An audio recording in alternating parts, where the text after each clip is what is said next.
여러분 안녕하십니까. 나우경제브리핑의 김종상입니다. 두바이 쇼크로 해외 증시가 몸살을 앓고 있습니다. 하지만 미국 증시는 여러 가지 대책이 나오면서 상승 반전하면서 마감됐습니다.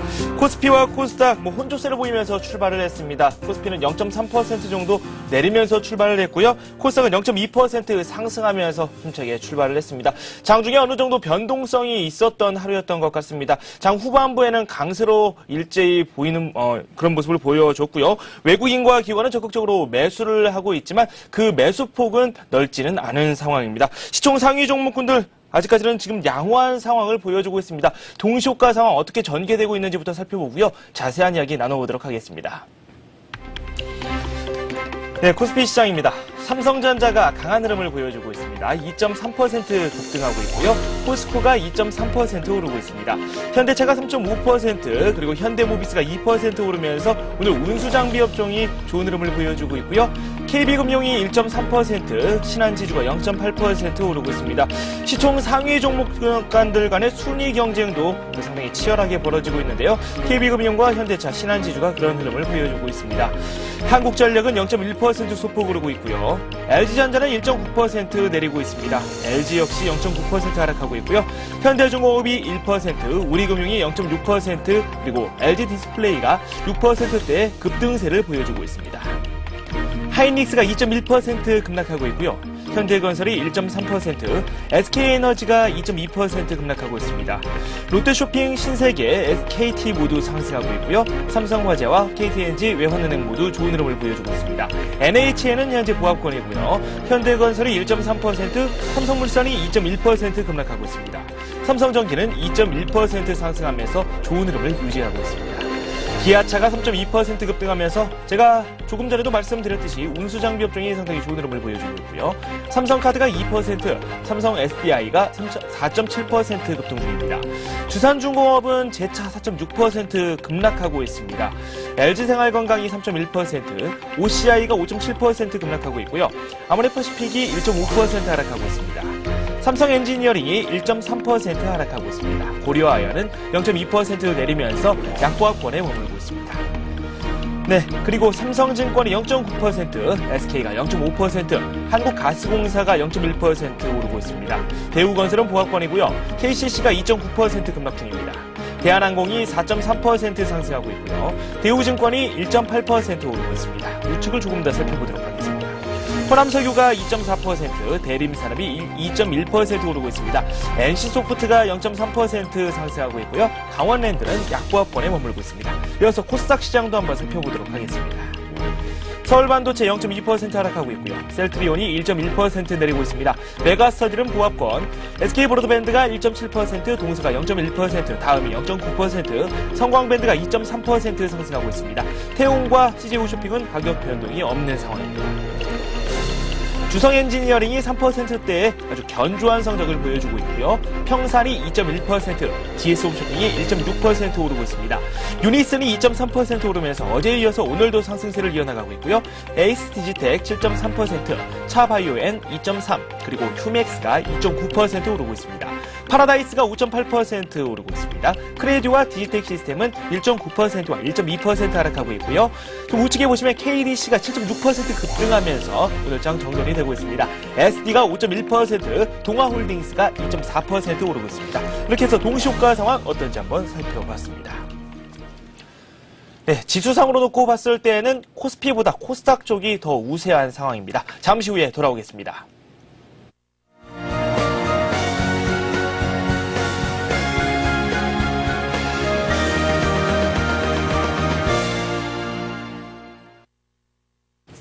네, 오늘의 마감 상황 한번 알아보도록 하겠습니다. 스튜디오에 최은정 아나운서 나와 있습니다. 안녕하세요. 네, 안녕하세요. 네, 일단 하락했다가 상승했다가 계속해서 왔다 갔다 하는 움직임이 나왔거든요. 네. 후반부 들어서는 지금 안정적인 모습을 보여주고 있는데요. 오늘 마감 상황 한번 살펴볼까요? 네, 코스피 지수가 이거래일 연속 오르면서 오늘 1560선을 회복했습니다. 미국 증시가 상승 마감한 가운데 오늘 코스피 지수는 1550으로 약보합에서 출발했는데요. 장한 때 김정일이 사망했다는 루머가 나오면서 1541선까지 하락하기도 했습니다. 하지만 코스피 지수는 빠른 회복세를 보이면서 다시 1560 360선으로 올라왔습니다.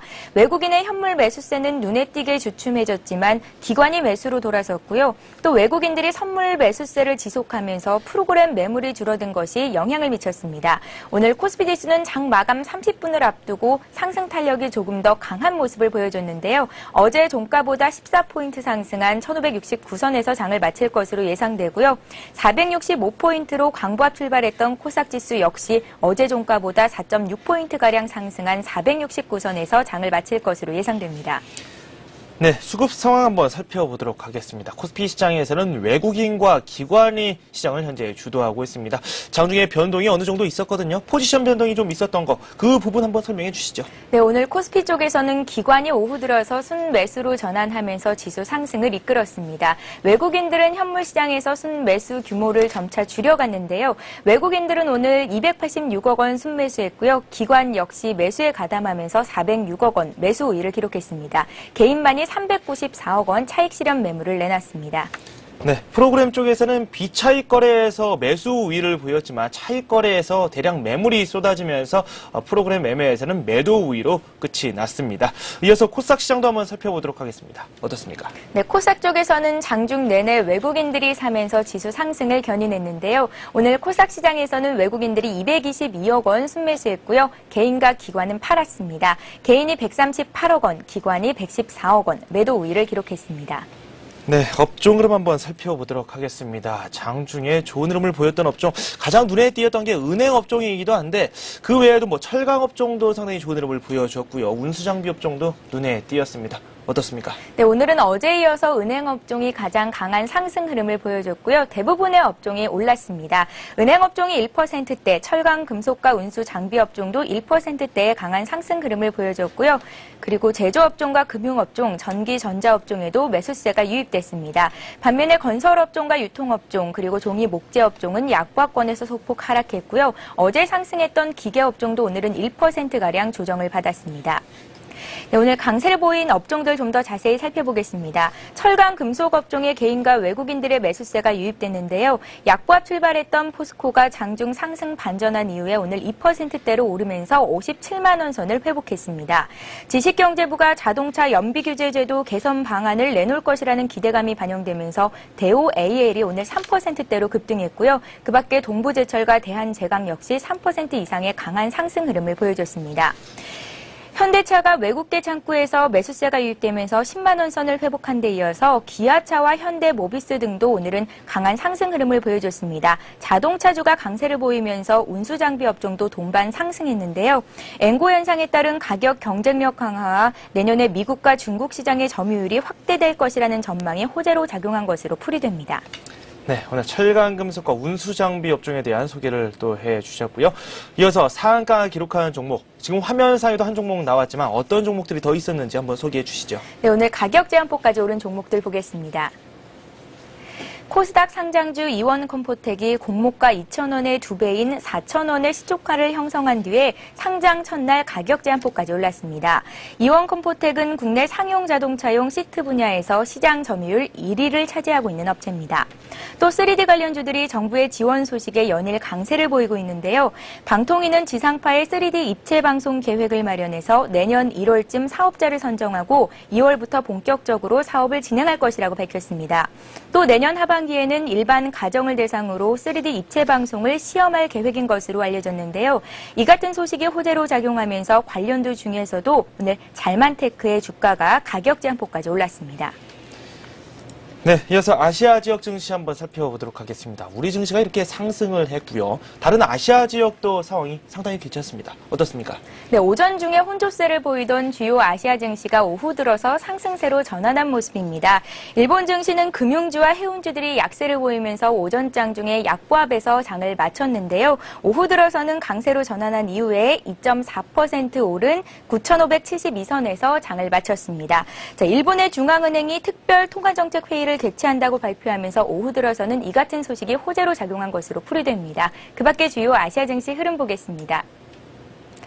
네, 어제 3.19%의 급등을 보였던 중국 증시가 오늘도 역시 강보합권에 머물러 있습니다. 오늘 발표된 중국의 11월 제조업 지수는 10월에 이어서 두 달 연속 55.2를 기록하면서 18개월 만에 최고치를 나타낸 것으로 분석됐는데요. 경기 회복에 대한 기대감을 높였습니다. 중국 상해종합지수는 장중 혼조세를 보였지만 현재는 0.8%대로 다시 오르면서 3,223선에서 거래가 되고 있고요. 홍콩 증시 역시 오늘은 강세를 보이고 있는데요. 홍콩 H지수가 1%대로 오르고 있습니다. 그 밖에 베트남 지수가 2.1% 오르면서 514선에서 거래가 되고 있습니다. 네, 베트남 지수, 두바이 쇼크로 전해지던 그런 금융 충격 때에도 상승하는 움직임을 보여줬는데 어제도 급등했고 오늘도 급등하는 장을 이어나가고 있습니다. 상당히 이채롭습니다. 원달러 환율은 1원 30전 내린 1161원 50전에 출발을 했습니다. 환율이 다시 내려가는 분위기거든요. 네, 최근 이틀간 급등락을 보였던 원달러 환율이 다시 1160원대 초반에서 정체된 모습을 보였는데요. 차트 보면서 설명드리겠습니다. 네, 장중 확인되지 않은 루머에 잠시 혼란도 있었지만 이내 평온을 되찾는 분위기였습니다. 오늘 서울 외환시장에서 원달러 환율은 미국 증시의 소폭 상승과 두바이 월드의 구조조정 계획설에 전날보다 1원 30전 내린 1161원 50전으로 거래를 시작했습니다. 개장 직후 달러 매물이 나오면서 장중 1160선 아래인 1159원 선까지 레벨을 낮추기도 했는데요. 이후에 역외 세력이 매수로 돌아섰고 김정일 사망설이라는 확인되지 않은 루머가 나돌면서 주가가 하락하자 환율은 일시적으로 1165원대까지 급등하기도 했습니다. 그러나 김정일 사망설이 사실이 아닌 것으로 판명나면서 시장은 원위치로 되돌아갔고 이후 환율은 1160원대 초반에서 제한된 움직임을 보였습니다. 네, 확인되지 않은 루머에 크게 출렁이는 그런 장이 이어졌습니다. 그만큼 우리 시장이 체력이 많이 약해진 것으로 풀이가 되고 있습니다. 오늘 원달러 환율은 1원 70전 하락한 1161원 10전에 마감되는 모습이 나왔습니다. 이어서 다른 마감 지수 한번 살펴보도록 하겠습니다. 네, 코스피, 코스닥 모두 상승했습니다. 코스피가 0.9% 올랐고요. 1569.72포인트로 마감됐습니다. 120일 이평선을 회복한 모습을 보여줬고요. 코스닥은 1% 오르면서 469포인트로 마감됐습니다. 네, 이어서 자세한 오늘장 소식 더 알아보도록 하겠습니다. 신한금융투자의 최승훈 과장 전화 연결돼 있습니다. 안녕하십니까? 네, 안녕하십니까? 네, 오늘 양시장 모두 상승했습니다. 오늘 시장 정리부터 부탁드리죠. 예, 금일 장중에 김정일 사망설과 일본의 통화위원회가 열리면서 엔고 해소 기대감으로 일본 시장이 급등세를 보였고 또 선물 시장에서의 외국인과 개인의 치열한 매매 공방 등 여러 가지 재료로 인해서 변동성이 다소 큰 모습이었습니다. 그렇지만 지수에 대한 변동성보다는 종목별 등락이 훨씬 큰 모습으로 향후 시장에 대한 단면을 보여주는 하루였다고 생각이 되고요. 현물 시장에서 매매 주체의 큰 특징은 없었고 외국인과 기관은 IT주와 자동차주에서 소폭 매수세가 유입이 되면서 이들 업종이 좀 강세를 보였습니다. 그리고 코스닥 시장은 거래소 시장보다 테마주를 위주로 활발한 움직임을 이어가고 있는데요. 3D 관련주, 중국 관련 수혜주, 그리고 철도주, 스마트 그리드 등이 오늘 활발한 움직임을 보이면서 테마 장세가 코스닥 시장에서 이어졌습니다. 네, 오늘은 건설업에 대한 이야기를 조금 하도록 하겠습니다. 두바이발 악재 영향으로 또 건설주들이 상당히 큰 폭의 하락을 보여주지 않았습니까? 다시금 주목을 또 받고 있는데요. 건설주 어떻게 접근해야 될까요? 예, 시장은 두바이발 악재로 인해서 상당한 충격을 받고 점차로 회복하는 모습을 보이고 있는데요. 여전히 해결 방안에 대한 불확실성으로 인해서 투자는 다소 조심스러운 접근이 필요해 보입니다.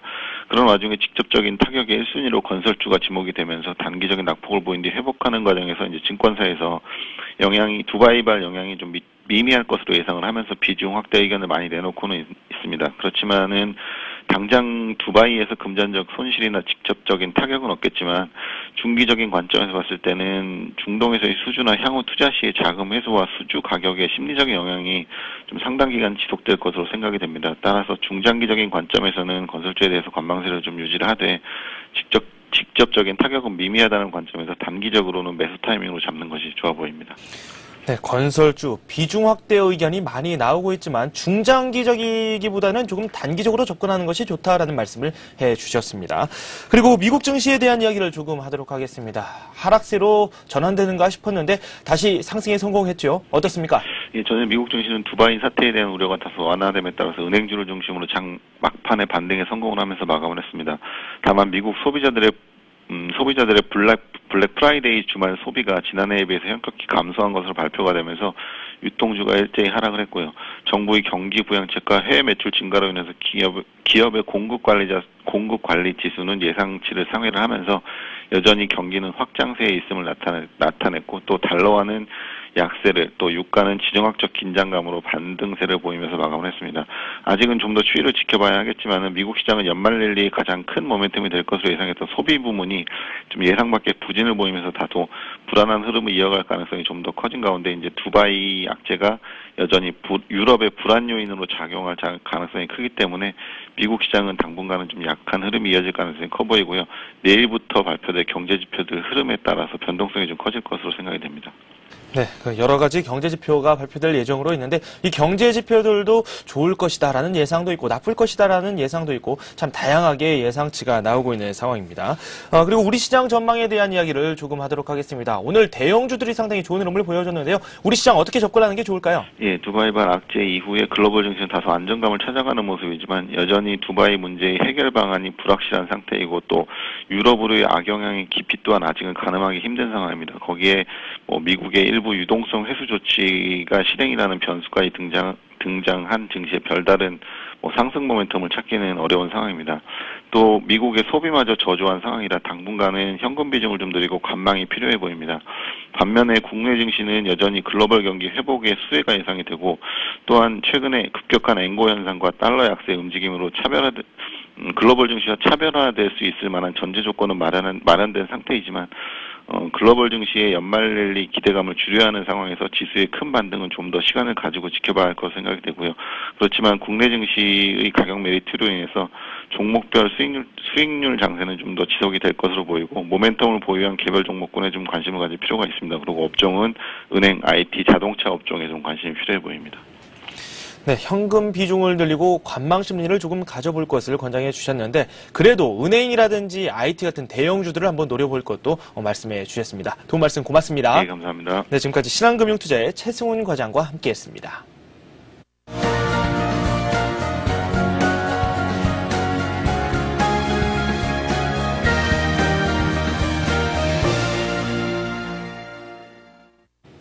이 시각 주요 뉴스입니다. 정부의 각종 경제위기 관련 조치들이 예상보다 늦게 해제될 것으로 전망됩니다. 두바이 쇼크를 계기로 금융시장에 대한 불확실성이 부각되고 있기 때문으로 풀이됩니다. 금융감독원은 최근 중소기업 유동성 지원 프로그램인 패스트트랙 시한을 내년 6월 말까지 연장하기로 결론을 내렸습니다. 패스트트랙 실적과 연계해 은행에 지원되는 한국은행의 총액 한도대출 증액분 2조 원 역시 계속 지원될 것으로 예상됩니다. 한은의 기준금리 인상치기도 당초 예상됐던 내년 초에서 더 지연될 것으로 보입니다. 또한 정부는 내년에도 재정을 조기 집행하는 등 위기관리 대응 체제를 강화할 방침입니다. 지난달 수출과 수입이 모두 증가세로 전환되면서 무역 수지가 10개월 연속 흑자 행진을 이어갔습니다. 수출은 지난해 같은 달보다 18.8% 증가한 342억 7천만 달러, 수입은 4.7% 증가한 302억 2천만 달러로 무역 흑자는 40억 5천만 달러로 집계됐습니다. 수출과 수입이 증가세로 돌아선 것은 올 들어 처음으로 11월까지의 무역 누계 흑자는 378억 달러로 사상 최고치를 기록했습니다. 수출 분야에서는 자동차와 철강 등 일부 품목을 제외한 대부분 품목이 증가했습니다. 반도체와 자동차, 선박 등 수출 호조 품목을 중심으로 부품과 장비 수입이 늘어나며 자본재 수입이 지난해 같은 달보다 26% 늘었고 소비재 수입도 22.7% 증가했습니다. 지식경제부는 올해 전체 수출은 3,620억 달러, 수입은 3,200억 달러로 420억 달러 무역 흑자를 기록할 것으로 전망했습니다. 정부는 오늘 철도노조 파업에 대한 담화문을 발표하고 철도노조 파업은 불법 파업이며 일절 관용 없이 법과 원칙에 따라 엄정하게 대처하겠다고 밝혔습니다. 윤증현 기획재정부 장관은 이번 파업에 대해 경제회복 분위기에 찬물을 끼얹는 행위라며 불법 파업을 철회하고 현업에 복귀할 것을 강력 촉구한다고 강조했습니다. 이에 앞서 경찰은 전국 공무원 노조와 철도노조 사무실에 대한 전격 압수수색에 나섰습니다. 서울 영등포 경찰서는 오늘 오전 국가공무원법 위반 혐의로 전국 공무원 노조 본부 사무실과 서울 지부 사무실을 압수수색했습니다. 용산경찰서도 불법 파업 혐의로 철도노조 본부와 서울지방본부 노조 사무실에 대해 압수수색에 나서고 체포영장이 발부된 철도노조 집행부에 대한 검거에 나섰습니다. 북한이 어제 17년 만에 화폐 개혁을 단행한 것으로 전해졌습니다. 중국에서 활동하는 복수의 북한 무역상들에 따르면 북한 당국이 어제 전격적인 화폐 개혁을 단행했으며 국권 대 신권 교환 비율은 100대 1이라고 전했습니다. 이들은 화폐 교환 소식이 전해지자 은닉 재산이 드러날 것을 우려한 이들이 위안화나 달러로 바꾸기 위해 몰리며 평양의 암거래 시장이 하루 종일 북새통을 이뤘다고 전했습니다. 북한의 이번 조치는 2002년 7일 경제개혁 조치 이후 발생한 인플레이션에 대한 대책이기도 하지만 암거래 시장에서 떠도는 지하 자금을 몰수하기 위한 것으로 풀이됩니다. 네, 코스피가 120일 이평선을 회복하는 움직임을 보여줬습니다. 다시 상승세를 타는 움직임인데요. 하지만 여러 가지 악재가 간헐적으로 터지면서 시장을 좀 압박하고 있습니다. 아무쪼록 좀 챙겨봐야 할 부분이 상당히 많은 것 같습니다. 오늘 저희가 준비한 소식은 여기까지입니다. 여러분 고맙습니다.